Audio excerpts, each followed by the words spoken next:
Bienvenidos al primer episodio de Bolívar Más Allá de la Espada, el podcast.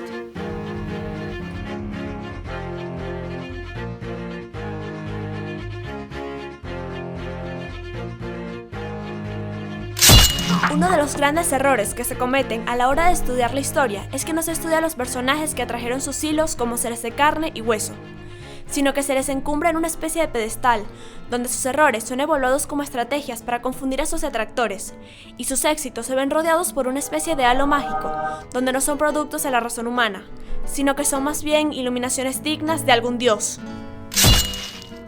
Sin embargo, en nuestra opinión, tal posición resulta un error en muchos sentidos. No solo hace que ignoremos los sufrimientos por los que atravesaron quienes construyeron nuestro mundo, y hace que al disminuir sus errores se termine disminuyendo la magnitud de sus éxitos, sino que también, muchas veces, ese endiosamiento al que sometemos a nuestras figuras históricas termina haciendo que nos perdamos de sus pensamientos más profundos, sinceros y sobre todo apasionantes. Simón Bolívar, tristemente, es víctima de ese encumbramiento que definimos. Crecer en Venezuela es crecer con la imagen de Bolívar como una especie de talismán que solo supo hacer las cosas bien y que jamás cometió errores. Bolívar no es, para muchos, un hombre de carne y hueso que sufrió la muerte de su esposa y vio al mundo en el que creció derribarse a su alrededor, sino más bien como alguien que siempre supo qué estaba haciendo y que jamás perdió ni siquiera un lápiz mientras trataba de escribir porque nunca se equivocaba. Para muchos, Bolívar no fue un hombre que pensaba por sí mismo y que se adelantó su tiempo muchísimas ideas, sino que era más como una especie de héroe militar sacado de alguna película de acción. Bolívar, en realidad, fue un hombre con muchas dificultades. Vio a amigos morir de mengua en cárceles españolas, a personas ser brutalmente asesinadas por ejércitos como el de Boves, e incluso a su esposa sucumbir frente a enfermedades tropicales. De hecho, la muerte de su primera y única esposa, María Teresa Rodríguez del Toro, fue uno de los puntos más cruciales en la vida de Bolívar. Es durante aquel viaje a España entre 1799 y 1802 en el que conoce a su esposa, en el que experimenta por primera vez de cerca sus ideales ilustrados. Caracas estaba atravesando un proceso interesante de ilustración desde mediados del siglo XVIII. Con la apertura del Colegio Seminario de Santa Rosa de Lima y con la poca atención que se le prestaba a la censura de libros en Venezuela, las ideas de autores como Montesquieu, Voltaire o Rousseau habían influido mucho en el pensamiento de la clase pudiente de Venezuela. Uno de los caraqueños que, aunque no pertenecía a la clase pudiente, se vio empapado por esta nueva ola ilustrada fue Simón Rodríguez. Aunque no es nuestro objetivo en este podcast tratar su vida, Rodríguez, quien ya a los 21 años era profesor de la Escuela de Lectura y Escritura para Niños, ubicada en Caracas, fue una de las influencias clave en Bolívar. Rodríguez era un gran teórico de la educación. De hecho, en 1794 publicó un escrito llamado Reflexiones sobre los defectos que dice en la Escuela de las Primeras Letras en Caracas y medios de lograr su reforma. En Reflexiones, encontramos un Rodríguez profundamente influenciado por las ideas pedagógicas de Rousseau, una ferviente creencia en la importancia de incentivar el deseo de aprender, la convicción que los niños son seres libres que aún no sucumben a la influencia de la sociedad, y el entendimiento de la educación como una palanca del desarrollo. Cuando Rodríguez del Toro, la esposa de Bolívar, muere en Caracas el 22 de enero de 1803, teniendo tan solo 21 años, un Bolívar dolido parte a Europa, donde se encontrará frente a frente con algunas de sus influencias.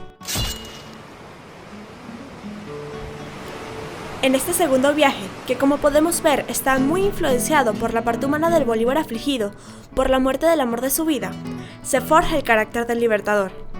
Este carácter, aún madurando, se ve reflejado en documentos como el Juramento del Monte Sacro de 1805, donde jura: no daré descanso a mi brazo, ni reposo a mi alma, hasta que haya roto las cadenas que nos oprimen por voluntad del poder español. ¿Hasta dónde consideraba Bolívar a la educación como una de las tijeras con las que pretendía romper las cadenas que España imponía sobre América?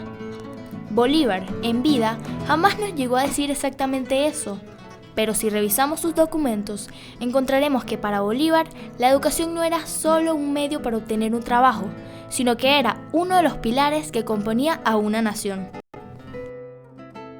Como el historiador Armando Rojas Guardia decía, el hombre es la suma del cerebro y de la mano. Es decir, un gran hombre no es solo quien sabe empuñar bien una espada, sino también aquel que sabe expresar pensamientos a través de las letras. Bajo ese estándar, Bolívar era un gran hombre, pero a juzgar por la forma en que se utiliza su imagen como un instrumento político a manipulación de masas, parece ser que se le asocia más con una espada que con una pluma. Acá nosotros discutiremos qué logró más allá de la espada.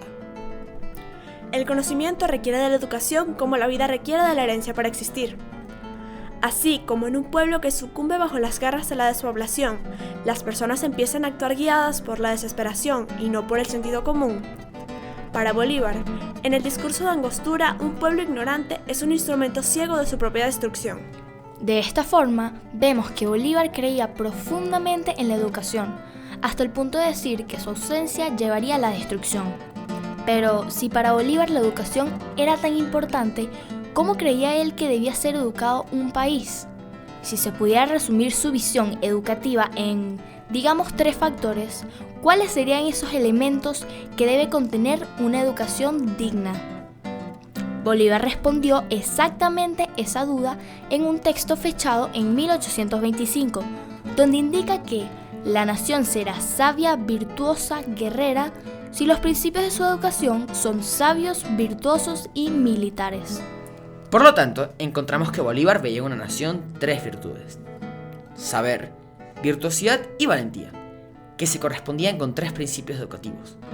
Saber, que lo podríamos corresponder con una educación sustanciosa; virtuosidad, que la podríamos asociar a la formación en valores que recibe un estudiante; y valentía, que en el contexto en que usa Bolívar la palabra, no la debemos asociar a ese concepto algo manchado de militar con el que contamos en la actualidad. La educación militar de Bolívar no es una educación represiva, sino una educación valiente e integral. Una educación que, como él mismo llegó a decir, no incita a apuntar las armas contra su pueblo, sino a empuñarlas valerosamente cuando sea necesario defender al país. Porque para Bolívar y para la civilización, la educación no se trata de un proceso industrializado en que los alumnos entran siendo libres y salen atados por las cadenas de la sociedad. Porque para Bolívar, la educación no es algo secundario, es algo que merece su atención durante los tiempos oscuros por los que atravesaba Venezuela, y algo que debe ser prioridad en el establecimiento de un país. Bolívar decía que las naciones marchaban hacia el término de su grandeza con el mismo paso con que camina la educación. Bolívar también decía en una carta de abril de 1825 a su hermana Antonia que la instrucción es la felicidad de la vida. Sin embargo, ¿realmente seguimos los pasos de Bolívar? ¿Hasta qué punto sus pensamientos se han aplicado en la llamada República Bolivariana que es Venezuela hoy en día? Es una pregunta que nos debemos hacer si queremos comprender realmente hasta qué punto el legado de Bolívar determinó el porvenir de nuestro país. En los últimos años, el término bolivariano ha adquirido ciertas connotaciones políticas que, más allá de si esas convicciones son acertadas o erradas, se distancian de lo que realmente debería significar bolivariano. La palabra bolivariano se asocia comúnmente a conceptos que se distancian de los ideales de Bolívar, pero ¿hasta qué grado nuestro país y específicamente nuestra educación se rige bajo los principios que Bolívar estableció en vida? En este momento, la triste realidad es que no somos un país bolivariano más allá del papel. Aunque una imagen distorsionada de la figura de Bolívar forme parte de nuestra vida cotidiana y se le menciona en actos de toda clase, aún no comprendemos colectivamente la crucial importancia que tienen sus pensamientos. Si aplicásemos a nuestra educación solo una parte de sus ideas pedagógicas, la realidad sería otra.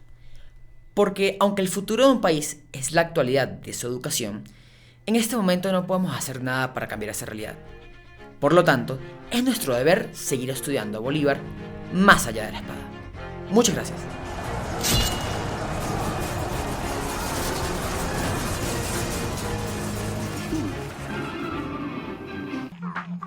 Este podcast fue grabado por Elías Haik, Ana Miglorini y Sofía Rodríguez, de tercer año del Colegio Los Hipocampitos, para la Cátedra de Geografía, Historia y Ciudadanía, dictada por el profesor Metzer Hostos.